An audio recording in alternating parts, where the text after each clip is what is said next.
के हमारे इस वीडियो में हम आपके लिए भादो मास की शुक्ल पक्ष की चतुर्थी को किए जाने वाले गणेश चतुर्थी के व्रत की कथा लेकर आए हैं। एक समय की बात है, धन के देवता कुबेर को अपने धन पर बहुत अभिमान हो जाता है। वह सोचते हैं, मैं दुनिया में सबसे ज्यादा धनवान हूँ, मुझे अपने धन का प्रदर्शन करना चाहिए। ऐसा सोचकर उन्हें ख्याल आता है कि क्यों ना मैं देवताओं को एक एक दिन अपने महल में भोजन का निमंत्रण दूं और सबको अपना धन वैभव दिखाऊं। ऐसा सोचकर वह सर्वप्रथम भोलेनाथ को अपने महल में भोजन करने का निमंत्रण देने कैलाश पर्वत पहुँचे। भोलेनाथ उनकी मंशा समझ गए। कुबेर का अभिमान समाप्त करने के लिए उन्होंने कुबेर से कहा, मैं आपका आमंत्रण स्वीकार नहीं कर सकूंगा, लेकिन मैं अपनी जगह गणेश को आपके साथ भेज देता हूँ। यह सुन कुबेर ने सोचा, मुझे तो अपना धन वैभव दिखाना है, भोलेनाथ न सही उनका पुत्र ही सही। वह हाँ कर देते हैं और गणेश जी को अपने साथ लेकर अपने महल पहुँचते हैं। महल पहुँचते ही कुबेर गणपति को अपना धन ऐश्वर्य दिखाना शुरू कर देते हैं। यह देख विद्या और बुद्धि के दाता गणेश जी कुबेर की मंशा समझ जाते हैं।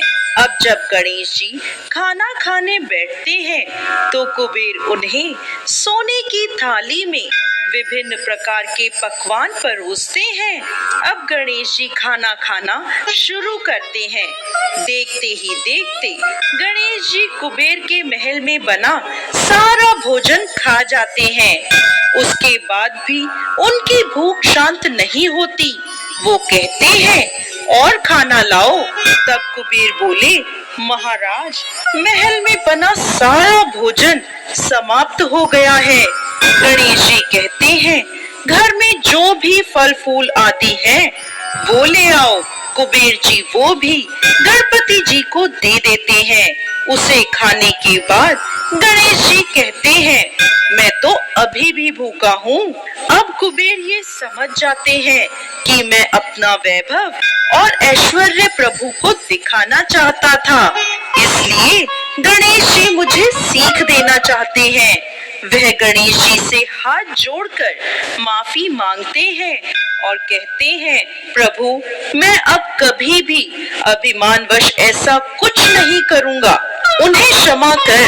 गणेश जी वहाँ से अपने घर कैलाश पर्वत के लिए निकलते हैं। अब क्योंकि गणेश जी ने बहुत सारा खाना खाया था, उनका वजन बढ़ जाता है। अब वह अपनी सवारी नन्हे से मूषक पर बैठकर अपने घर कैलाश पर्वत के लिए चलते हैं। गणेश जी के वजन को संभालते हुए मूषक धीरे धीरे चलता हुआ कैलाश पर्वत की ओर निकलता है। रास्ते में मूषक का संतुलन बिगड़ जाता है और गणेश जी मूषक से नीचे गिर जाते हैं तो उनके सारे कपड़े, हाथ पैर आदि गंदे हो जाते हैं। गणेश जी उठकर आसपास देखते हैं कि कहीं किसी ने देखा तो नहीं।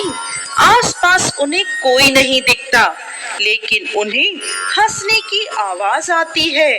तब गणेश जी देखते हैं कि आसपास तो कोई नहीं है, फिर ये हंसने की आवाज किसकी है? गणेश जी की नजर आसमान में चंद्रमा पर पड़ती है, जो उन्हें देखकर हंस रहे होते हैं। चंद्रमा को हंसता हुआ देखकर गणेश जी को क्रोध आ जाता है। वो क्रोध में चंद्रमा को श्राप देते हैं, तुम्हें अपनी सुंदरता पर बहुत अभिमान है, आज से तुम्हारा यह रूप नहीं रहेगा। गणेश जी के श्राप देते ही चंद्रमा कांतिहीन हो जाते हैं। यह देख चंद्रमा को अपनी गलती का भान हो जाता है। वह गणेश जी से माफी मांगने लगते हैं। बार बार माफी मांगने पर गणेश जी का गुस्सा शांत होता है। वह चंद्रमा से कहते हैं मैंने जो आपको श्राप दिया है वह पूर्ण रूप से समाप्त नहीं होगा, परंतु माह में एक दिन आप पर श्राप का पूर्ण असर दिखाई देगा। उस दिन आप किसी को भी दिखाई नहीं देंगे। तब से चंद्रमा अमावस्या के दिन चंद्रमा किसी को भी दिखाई नहीं देता। गणेश जी आगे कहते हैं, इसके बाद आपकी कलाएं बढ़ती जाएंगी और पूर्णिमा के दिन आप अपने पूर्ण स्वरूप में दिखाई देंगे। फिर पूर्णिमा के बाद अमावस्या तक आपकी कलाएं घटती जाएंगी।